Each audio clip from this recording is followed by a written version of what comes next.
Nah, di sini kita akan mempresentasikan tentang konflik ekonomi yang ada di Indonesia. Sebelumnya, izin memperkenalkan diri, saya Zalda Syahira. Saya Pileka Arda. Saya Gadiza Nova. Saya Zaskia Laila. Saya Sakti Willy Nuriman. Dan saya Naza Aulia Risandi. Nah, langsung aja kita dengarkan puisi yang akan dibacakan oleh Gadiza terlebih dahulu.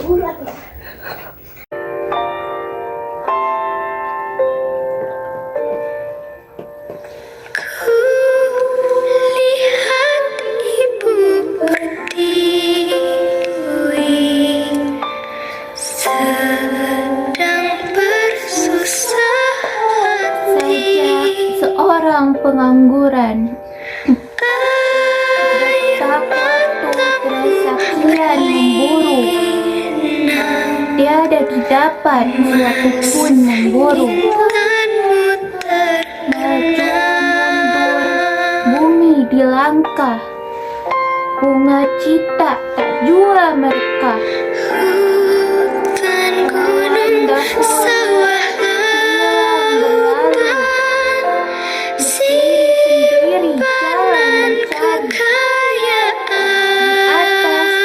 pejabat banyak rakus, di bawah rakyat hampir mampu mencari cahaya, lemah daya, memanjat doa penuh dosa.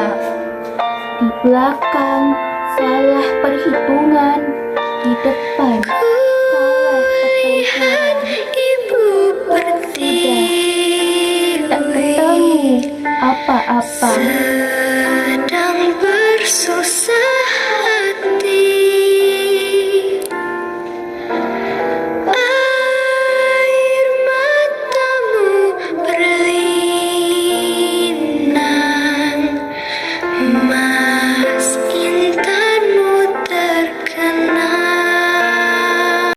Di sini saya Zaskia Laila akan menjelaskan faktor penyebab dari pengangguran.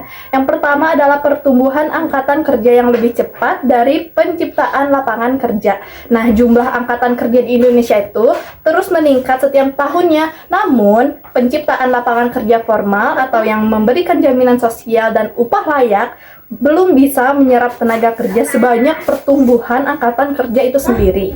Yang kedua adalah sektor industri yang tidak mampu menyerap tenaga kerja. Nah, sektor manufaktur dan industri padat karya yang biasanya menyerap banyak pekerja justru bertambah banyak atau malah melambat atau bahkan juga menyusut.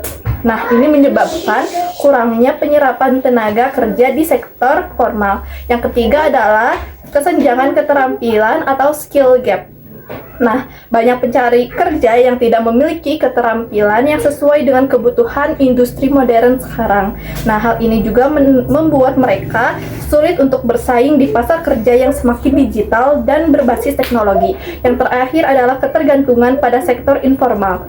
Sebagian besar tenaga kerja bekerja di sektor informal, seperti usaha kecil, pekerja lepas, atau pekerjaan tanpa kontrak tetap, yang tidak memberikan jaminan sosial atau keamanan kerja. Materi yang selanjutnya yaitu metode yang digunakan. Yang pertama ada peningkatan kualitas sumber daya manusia. Nah, strategi ini berfokus pada peningkatan keterampilan tenaga kerja agar sesuai dengan kebutuhan pasar industri melalui pelatihan vokasi dan pendidikan yang relevan. Yang kedua itu kebijakan pasar tenaga kerja. Nah, pemerintah menerapkan kebijakan yang mengatur pasar tenaga kerja seperti pelatihan kerja terstruktur, informasi lowongan pekerjaan yang lebih akurat, dan program kombinasi antara pendidikan formal dan keterampilan praktis. Yang ketiga itu intensif untuk investasi dan penyerapan tenaga kerja. Nah, strategi lain adalah mendorong investasi di sektor padat karya dan industri yang tumbuh cepat sehingga menciptakan lebih banyak lapangan kerja. Dan yang terakhir itu penyesuaian struktur ekonomi, yaitu mendorong pertumbuhan sektor yang lebih padat tenaga kerja, misalnya industri manufaktur, UMKM, dan ekonomi kreatif, sebagai alternatif penyerapan tenaga kerja dibandingkan terlalu bergantung pada sektor atau komoditas. Terima kasih. Selanjutnya saya akan menjelaskan tentang upaya pemerintah dalam mengatasi pengangguran. Yang pertama yaitu program Kartu Prakerja yang bertujuan untuk pelatihan dan juga pemberian intensif untuk membantu masyarakat meningkatkan keterampilan dan juga agar masyarakat lebih mudah mendapatkan pekerjaan. Selanjutnya, program Jaminan Kehilangan Pekerjaan atau JKP, yaitu bantuan uang sementara, pelatihan ulang, dan bantuan mencari kerja bagi pekerja yang terkena PHK. Yang selanjutnya, pendidikan vokasi dan kerjasama dengan industri, yaitu bertujuan agar lulusan memiliki keterampilan yang sesuai dengan kebutuhan dunia kerja. Yang keempat, stimulus ekonomi seperti program pekerjaan sementara dan magang berbayar untuk membantu masyarakat mendapatkan pengalaman bekerja. Terima kasih. Oke, materi selanjutnya yaitu UUD tahun 45, yaitu pasal 4. Yang pertama, pemberdayaan yang optimal dan manusiawi. Tujuan pertama adalah memastikan tenaga kerja tidak menganggur, namun saat bekerja mereka tidak diperlakukan seperti mesin. Intinya fokus pada pengembangan skill dan penghormatan terhadap hak asasi manusia. Lalu yang kedua, pemerataan kesempatan kerja. Pemerintah ingin agar lowongan kerja tidak hanya menumpuk di kota Jakarta atau di Pulau Jawa saja, tapi tersebar sesuai kebutuhan pembangunan di daerah-daerah. Intinya menyeimbangkan jumlah pencari kerja dan kebutuhan industri di seluruh wilayah Indonesia. Lalu yang ketiga, perlindungan tenaga kerja. Bekerja memiliki risiko, baik kecelakaan kerja maupun eksploitasi. Negara hadir menjamin keamanan, kesehatan, dan hak buruh. Intinya rasa aman saat bekerja adalah fondasi menuju kesejahteraan. Yang terakhir, kesejahteraan pekerja dan keluarga. Ini adalah muara atau hasil akhir.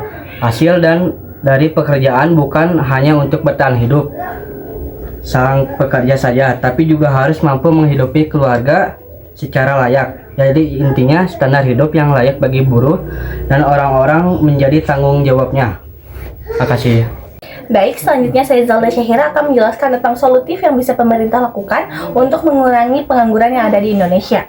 Yang pertama yaitu meningkatkan keterampilan tenaga kerja melalui pelatihan seperti kartu prakerja dan pendidikan vokasi agar sesuai dengan kebutuhan industri yang modern.